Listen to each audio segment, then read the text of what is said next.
You're now ready to start building your agent. You're given a fake resume that you will use to fill out a fake job application. In this lesson, you will set up the RAG capability of your agent. You'll use LlamaParse to parse the resume, load the extracted information into a vector store, and then run basic queries to test it. All right, let's go. You need nested async for this notebook to work. So let's enable it here. First, we bring in our imports, and then we bring in nested async. And we execute both of those cells just to get them ready. We're also going to need our API keys. OpenAI we used earlier, and we're also going to need a Llama Cloud API key because we're going to be using LlamaParse to parse the PDFs. LlamaParse is an advanced document parser that can read PDFs, Word files, PowerPoints, Excel spreadsheets, stuff like that. It's really great at getting information out of complicated PDFs into a form LLMs find easy to understand. You can get a key at cloud.llamaindex.ai for free. Let's start by parsing a resume. One of the coolest features of LlamaParse is the ability to tell it what kind of document it's parsing, so that it will more intelligently parse the contents. In this case, you can tell it that it's reading a resume. So let's import LlamaParse, and then let's parse a document. You do this by calling LlamaParse, passing in your API key, telling it what result type you want. This could be Markdown or text or a number of other types. And then we're going to give it a content guideline instruction saying, this is a resume. Gather related facts together and format it as bullet points with headers. Once you've created a parser, on parser, you can call load data with our fake resume. It starts parsing the file. Depending on the size of the file, this can take a little while, but our resume is pretty short, so it shouldn't take too long. Once it's done, we can print what we get back from the parser, which is an array of documents. So in this case, we're going to take the third element of the array and print out the text of that document. You can see that it's parsed out some projects and said what's in the resume with headers. Remember, it's doing Markdown. So it's got a projects header, it's got a company name, it's got bullet points saying what our fake candidate did at all of those jobs. Now that we've got our documents, we can pass them to our vector store index. The vector store index will embed the text, meaning it'll turn it into vectors that we can search. To do this, it needs to use an embedding API. We'll be using one provided by OpenAI, which is why we needed an OpenAI key for this. So here we've imported OpenAI's embeddings and our vector store index. And now we're going to create an index using vector store index. Vector store index has a from documents method that takes the documents that were returned by LlamaParse. And here we're passing in the embedding model just to be absolutely clear what embeddings we should use. We're using text embedding 3 small, which is a very good embedding model provided by OpenAI. Now, once again, we're going to bring in our OpenAI LLM, and we're going to instantiate it. Again, we're going to use the GPT-4o mini model because it's quick and it's cheap. Once you've got an index, you can create a query engine using the asQueryEngine method. You pass in which LLM you want your query engine to use, and you pass in similarity top K. When your query engine is retrieving context to answer the question, it will rank all of the content that it finds by how relevant it is to your query. Rather than return all of it, it only returns a top number. In this case, it's going to return the top 5. Once we've got our query engine set up, we can call query with a question. A really basic question in this case, what is their name and what was their most recent job? And then we can print out the response. Our fake developer's name is Sarah Chen, and their most recent job is Senior Full Stack Developer at TechFlow Solutions. One thing that you might need to do is store your vector store so that you can use it later. Vector stores are easily persisted to disk. You define a storage directory in which you want to store your data, and you call the persist method. That's all you need to do. It's now stored on your disk. To load it back, you need a new method, load index from storage, and a new class, the storage context.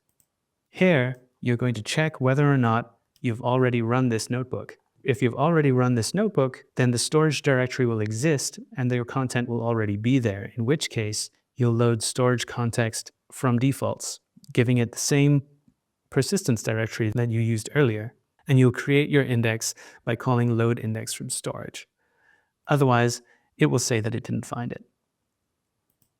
We already called persist, so that just worked. Now that we've got our restored index, we can call it with asQueryEngine.query again, just like we did before. Again, it knows that our fake developer's name is Sarah Chen. Congratulations! What you've done is you've performed retrieval augmented generation on a resume document. RAG is a very powerful technique that with proper scaling can work across databases of thousands of documents. With our RAG pipeline in hand, let's turn it into a tool that can be used by an agent to answer questions. This is a stepping stone towards creating an agentic system that can perform your larger goal.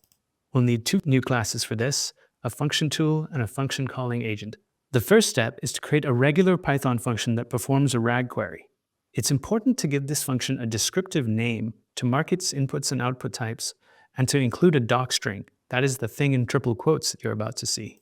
This describes what it does. The framework will give all of this metadata to the LLM, the name, the types, and the docstring, and the LLM will use that metadata to decide whether or not this tool is useful and how to use this tool. Once we've defined our function, we turn it into a tool that can be used by an agent using the from defaults function of function tool, and we pass in the function. Now you can instantiate a function calling agent that uses this tool. There are a number of different agent types supported by Llama Index. This one is particularly capable and efficient, and it works well with OpenAI. To create it, you pass in an array of tools, just one in this case. You pass it the LLM that it should use to power the agent, and in this case, we're going to set verbose equals true so that we can see what it's doing when it works. Now that we've created our agent, we can chat with it and ask it a question. In this case, we're going to ask it how many years of experience the applicant has. You can see the output being very noisy because we've set verbose is equal to true. So it tells us when it's running steps. It says that it's added this user message to memory, which is our question, and then you can see it's calling the function.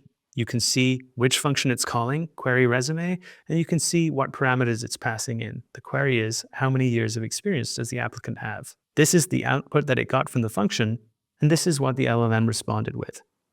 You see it twice because verbose printed it once, and we printed it once.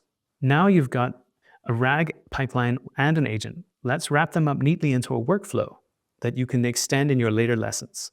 You won't rely on any of the things you've already created in this lesson. You will start this one from scratch.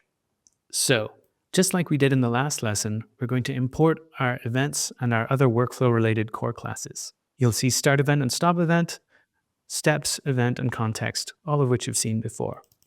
We're going to define our query event, which is the only event that we need in this particular workflow so far. And now we're going to create a RAG workflow. This is pretty complicated, so let's step through it line by line. Our RAG workflow is a class, so you can give it class variables just like any other class. It's got a storage directory, we've given it an LLM, and we've given it a query engine. These are the types here. The first step is going to be setup. We're going to check that we've been given a resume file, which is attached to the start event, and we're going to instantiate our LLM as OpenAI again. This section you've seen before. We're going to check if our storage directory already exists, and if it does, we're going to load it from disk. If it doesn't, then we're going to parse and load our documents. This is exactly the same thing that we did earlier in the lesson. We then create a vector store index, just like we did earlier in the lesson, and we persist it to disk, just like we did earlier in the lesson. Either way, you've now got an index, and you turn it into a query engine. Now you've got a query engine, you can fire off the query event. The query event will trigger ask question, and ask question will simply query the query engine with a question about the applicant. So let's instantiate that workflow, and we'll run it just like we've run any other workflow. In this case, the workflow is expecting two parameters. One is the location of the resume file that it can parse, and one is the query about the applicant. As you can see, it worked very quickly because we'd already persisted this to disk. It didn't need to reparse the document. It was able to just immediately answer the question. There's nothing in this workflow that you haven't done before. It's just making things neat and encapsulated. If you're particularly suspicious, you might note that there's a small bug here. If you run this a second time with a different resume, this code will find the old resume on disk, and therefore it won't bother to parse the new resume. You don't need to fix that now, but think about how you might fix that. Congratulations, you've successfully created an agent with the RAG tools. In the next lesson, you'll give your agent some more complicated tasks.